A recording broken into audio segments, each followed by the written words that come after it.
Good morning mga ganda at mga pogi. It's Sunday today at napakaganda ng umaga ko dahil malinis na ang bahay. Nilinis na ng asawa ko. At ito naman ang bunso ko. Gising na rin siya. Good morning, Noah. Ayan siya. At maya-maya mag-i-study na yan.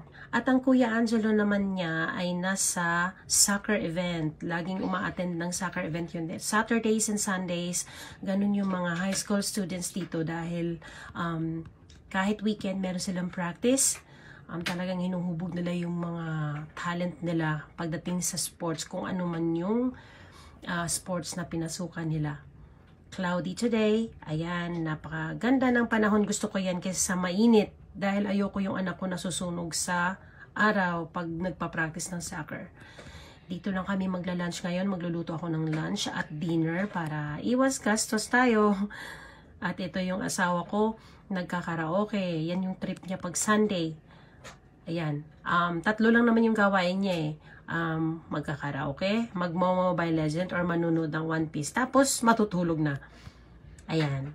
Hindi ko siya pakikialaman. Kaya eto, dito lang kami sa bahay. Kayong mga pogi, mga ganda, ano yung mga trip ninyo sa bahay ngayon? Comment down naman kayo para meron naman tayong